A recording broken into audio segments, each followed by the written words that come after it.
اعوذ باللہ من الشیطان الرجیم، بسم اللہ الرحمن الرحیم۔ آپ صلی اللہ علیہ وآلہ وسلم کی خدمت میں ایک ریشم کا جبہ ہدیہ کے طور پر پیش کیا گیا۔ آپ اس کے استعمال سے مردوں کو منع فرماتے تھے۔ صحابہ کو بڑی حیرت ہوئی، کتنا عمدہ ریشم ہے۔ آپ صلی اللہ علیہ وسلم نے فرمایا، تمہیں اس پر حیرت ہے؟ اس ذات کی قسم جس کے ہاتھ میں محمد صلی اللہ علیہ وسلم کی جان ہے، جنت میں سعد بن معاذ رضی اللہ تعالیٰ عنہ کے رومال اس سے بھی زیادہ خوبصورت ہے۔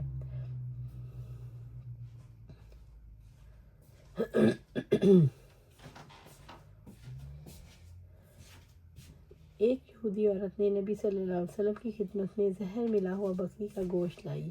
آپ صلی اللہ علیہ وسلم نے اس میں سے کچھ کھایا، لیکن فوراً ہی فرمایا، اس میں زہر پڑا ہوا ہے۔ پھر جب اسے لایا گیا اور اس نے زہر ڈالنے کا اقرار بھی کر لیا تو کہا گیا، کیوں نہ اسے قتل کر دیا جائے، لیکن آپ نے فرمایا، نہیں، اس زہر کا اثر میں نے ہمیشہ نبی صلی اللہ علیہ وسلم کے تعلق میں محسوس کیا۔ اثر سے مراد اس زہر کا رنگ ہے یا اور کوئی تغیر جو آپ صلی اللہ علیہ وسلم کے تعلق مبارک میں ہوا ہوگا۔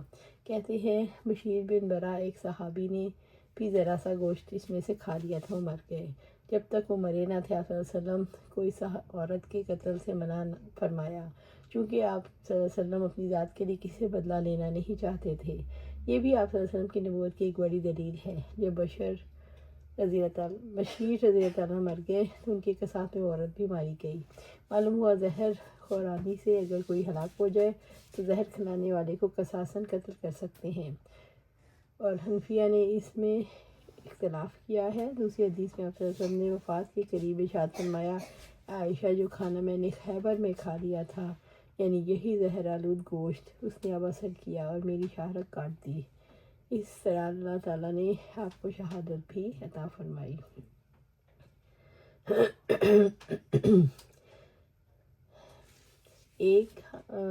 ہم 130 آدمی آپ صلی اللہ علیہ وسلم کے ساتھ ایک سفر میں تھے۔ آپ صلی اللہ علیہ وسلم نے فرمایا، کیا کسی کے ساتھ کھانے کو بھی کوئی چیز ہے؟ ایک صحابی کے ساتھ تقریباً 1 سا کھانا آٹا تھا۔ وہ آٹا گوندھا، پھر ایک لمبا تڑنگا مشرک پریشان بال بکریاں ہانکتا ہوا آیا تو آپ صلی اللہ علیہ وسلم نے دریافت فرمایا، یہ بیچنے کے لیے ہیں یا کسی کا عطیہ ہے، یا آپ نے عطیہ کی بجائے ہبہ فرمایا؟ اس نے کہا، نہیں، بیچنے کے لیے ہیں۔ آپ صلی اللہ علیہ وسلم نے اس سے ایک بکری خریدی، پھر ذبح کی۔ آپ صلی اللہ علیہ وسلم نے اس کی کلیجی بھوننے کے لیے کہا۔ قسم خدا کی 130 صحابہ نے ہر ایک کو اس کلیجی سے کاٹ کے دیا۔ جو موجود تھے انہیں تو آپ نے فوراً ہی دے دیا، جو اس وقت موجود نہیں تھے ان کا حصہ محفوظ رکھ لیا۔ پھر بکری کے گوشت کو 2 بڑے کابوں میں رکھا اور سب نے خوب سے روٹ کر کھایا، اور جو کچھ کابوں میں بچ گیا اسے ایک اونٹ پر رکھ کر ہم واپس لے آئے۔ اس سے بھی کسی کافر مشرک کا ہدیہ قبول کرنا یا اس سے کوئی چیز خریدنا ناجائز ثابت نہیں ہوا۔ آپ صلی اللہ علیہ وسلم یعنی اس سے بھی خریدنا جائز ہے۔ ایک عظیم معجزہ بھی ثابت ہوا کہ آپ کی دعا سے وہ قلیل گوشت سب کے لیے کافی ہو گیا۔